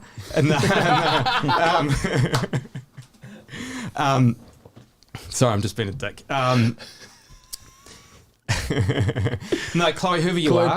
Chloe Potai. Oh yeah, Shout of course, out. Chloe. Little Chloe. Yeah, no, Chloe. Of course, if you're curious and just want to come and have a look in the lodge, welcome to. Cool. Yeah. There's you'll be surprised who's in that Freemasons. You'd know a few of them, Chloe. Fantastic. Dude, so there's no woman in New Zealand? There's I know there's that- I a know woman organisation to it. I don't know. Because I know that there's definitely overseas, they take Yeah. women in, or is it like a I think that- sister organisation? It's a sister organisation. I think that's something. There's, it's based on tradition, and there's there's a beautifulness in keeping things traditional, but there's also times where maybe things like that maybe have to be looked at and changed. And that's a big question. I don't know how I kind of feel about that. And I don't mean to put you on the spot. You're not the no, the head, not in charge. the frequently asked questions part of Freemason. I guess I fit in. I was really surprised when I said the other day that I was willing to kind of, like I said to you guys that I was part of that, and I was like, I could have actually left this one alone, but Too late. It's too late. Not with the Ark of the Covenant at stake, you can't. No, the whole, and especially the bloodline of Jesus Christ. We've got to keep that one hush. Yeah. And have you got the spear as which well? Which is in White Street. And yeah. Right. Okay. Such an interesting life, Blair, you have, my man. It's so cool. You're into so many cool stuff. It's a pleasure to have you here, just to chat and get so much out of you. That's so cool, man. Yeah, thank you. I've really enjoyed it, and it's just great to be able to have a yarn, and hopefully people have been able to pull out some kind of nuggets out of it. And if there's any dudes out there in particular that are struggling with mental health and need more support, reach out, and if you want to tell your story as well, reach out to me, because I'd love other dudes to step up in the community and tell their story, and we can share that through the Seagull as well. I'd really like that. But yeah, touching on those kind of subjects, it's just really important to say that there is always ways to be able to communicate and talk. And yeah, if you need to reach out like this strapping gentleman did. Thanks for calling me strapping. I just got an easy question to finish. Yeah. What's the meaning of life, Blair? I love it. That's off, Lex. We're going to give you time, man. Cool. I watch so much Lex Freeman and Joe Rogan as well. And it's, I've often thought of that. What's the meaning of life? Oh, man. I think the thing that comes straight off my head, it's to learn. It's to never stop learning. I think the moment that you stop learning and taking in new information and new ideas, you're pretty much dead, right? You're just sitting there, you're a corpse, and you're just going day to day doing nothing. So I think for me, the meaning of life is to, is to keep learning about everything in life and keep learning about people, and have an open mind, an open heart, and to laugh, to enjoy life. I think it's so easy with the information that's going on. Well, I'll say the information, because we receive what's going on in the world in our pocket, right? But in the old days, it would probably take 2 or 3 weeks for us to actually know what's going on in Ukraine. And as awful and, it's an absolute travesty what's happening there, we've still got to remember that we have what's with us right now. We've got the beach, we've got each other, and yeah, we just need to be open. We need to keep learning and keep loving. That's it. What a beautiful way, to end this show. So, is it seagull.co.nz? What's the address? Seagull.co.nz. I've just put up a new website. Sorry, Caitlin, Sam, it took me 6 months. I love you too, and you put up with a lot from me. So big kudos to you. Seagull.co.nz. I'm putting more articles up on there. We want to have everything up on there. And, we're going to have a section for blogs and people that maybe want to contribute and write things, and all the information for that is on there. The app, if you have a child that's between the years of like 4 to 8, the app is WordSmart.app. That's for the project I'm involved with in that. And yeah, hopefully at some stage I might get back into mindfulness as well. We'll see. Fantastic. Yeah. I just want to add that we really appreciate what you guys are doing with the Seagull magazine. Thank you. The ALTBAYS, it's a long online platform that we're building slowly, because we want to go strong. We want to be solid and strong, and we share a lot of values. So many values, yeah. Yeah, so we know that amazing things will come out of these collaborations. Absolutely. And I loved what you said right at the start of the show about when we live in small communities, we have to praise all the media outlets. They're all essential. Newspapers are essential. Magazines are essential. Podcasts, video. Everything is important in this small community. So thanks for putting that right at the start of the show, because we're working together. We're here to collaborate, right? Absolutely, and have fun and have laughs. Thank you so much. Hey, Brett Soanes on my left. That is my name. Always sharp, Wu-Tang. Wu-Tang in the house. If you don't know what Wu-Tang is, look them then up. you're not living. Hey, you're not living. Yep, and just one last thing. Wu-Tang actually have a really good meditation. RZA's got a RZA, man. He's the bomb. Yeah. I think they're That's gonna. real good on. Yeah. I think they're going to sponsor us, because probably in these 12 shows, I think we cited them at least in 10 shows. I'm not joking. Yeah. Each show had a Wu-Tang moments of wisdom. Yeah. So if you don't know who Wu-Tang is, the group, one of the best hip hop acts ever. just do it right now. Go and research. Thanks, Brett. No, thank you. Blair, Thanks, my man. guys. Thank you so much. What a pleasure. Thanks, Thank you. guys. We're live every Monday, Wednesday, Friday, ALTBAYS.nz. Go in our website. You will find all our social medias. You can follow us. You can watch our shows. You can comment. You can like. Ciao.